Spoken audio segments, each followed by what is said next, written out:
আছুৰ কোনটো মানুহ বাৰু আপুনি কোনটো মানুহ আপুনি আছুৰ কোন লিডাৰ আপুনি দেখিছে যে বিজেপিত নোযোৱাকে আছে সাধাৰণতে ৰুলিং পাৰ্টি আকৌ কংগ্ৰেছৰ শাসন থাকিলে কংগ্ৰেছলৈ যায় নহলে বিজেপিলৈ যায় আছুৰ সেইকাৰণে লিডাৰবিলাক এতিয়া থকা কেইজনে গালি পাৰিব তাৰপিছত এতিয়া যিকেইজন ৰিটায়াৰ কৰিব সেইকেইজনে সবে আকৌ বিজেপিলৈ যাব সব বিজেপিলৈ যাব তাৰমানে জাতীয়তাবাদৰ নামত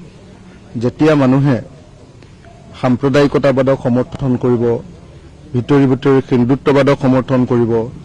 আৰু এতিয়া চলি থকা হিন্দুত্ববাদী চৰকাৰখনৰ লগত যেতিয়া মনে মনে বুজাবুজিত থাকিব তেতিয়া আছুৰ নেতাবিলাক আৰু বিজেপিলৈ নগৈ ক'ত যাব আজিৰ দিনটোত আপুনি আছুক আপোনালোকে নিজে চাওকচোন কিবা এটা সংগ্ৰামী কাৰ্যসূচী লোৱা দেখিছে নেকি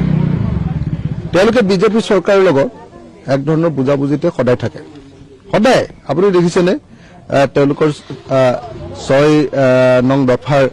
যিখন কমিটি ৰূপায়ণ কমিটিৰ প্ৰতিবেদন আছিলে সেইখনকে গ্ৰহণ নকৰিলে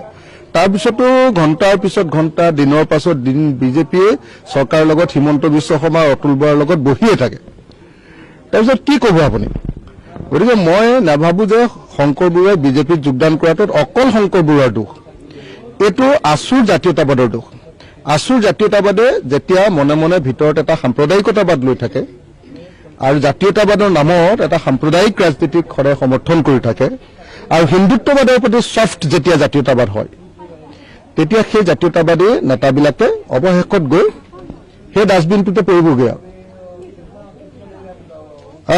এই সাম্প্ৰদায়িক যিটো ডাষ্টবিন আমি ডাষ্টবিন বুলি কওঁ যিটো সাম্প্ৰদায়িকতাবাদৰ দেশৰ আটাইতকৈ গণতন্ত্ৰৰ শত্ৰু ফেচিবাদী সাম্প্ৰদায়িক শক্তি যি দেশৰ মানুহৰ ভোটাধিকাৰক কৰ্তন কৰি আপোনাৰ এছআৰ আনি ভোটাধিকাৰ কৰ্তন কৰি দেশৰ মানুহ এজনৰ আটাইতকৈ ডাঙৰ গণতান্ত্ৰিক অধিকাৰটোৰ নাম হ'ল ভোটাধিকাৰ সেই ভোটাধিকাৰ দিবলৈ নিদি ভোট দিবলৈ নিদি মানুহ এজনৰ নামটো কাটি দিয়ে এনেকুৱা আৰু বেয়া পাৰ্টি পৃথিৱীতে নাই ই অগণতান্ত্ৰিক ই সাম্প্ৰদায়িক ই ফেচিবাদী এটা পাৰ্টি সেই পাৰ্টিটোত যোগদান কৰিবলৈ সদৌ অসম ছাত্ৰ সন্থা অসমৰ জাতীয়তাবাদী আন্দোলনৰ আটাইতকৈ ডাঙৰ আন্দোলনৰ নেতাবিলাক তালৈ গুচি যায় তাৰ অৰ্থটো কি যে তেওঁলোকৰ জাতীয়তাবাদৰ ভিতৰতে গণ্ডগোল আছে তেওঁলোকৰ জাতীয়তাবাদে মনে মনে চৰকাৰৰ লগত সদায় বুজাবুজিত থাকে তেওঁলোকৰ জাতীয়তাবাদে সাম্প্ৰদায়িকতাবাদ আৰু তেওঁলোকৰ জাতীয়তাবাদে মানে আপোনাৰ এই যিটো হিন্দুত্ববাদ ছফ্ট হিন্দুত্বৰ প্ৰতি এটা নৰম ভাৱ এটা ৰাখি থয় আৰু সেইকাৰণে তেওঁলোকৰ যিমান লিডাৰ এক্সেপ্ট লুৰিণ জ্যোতি গগৈ তেওঁলোকৰ যিমান লিডাৰ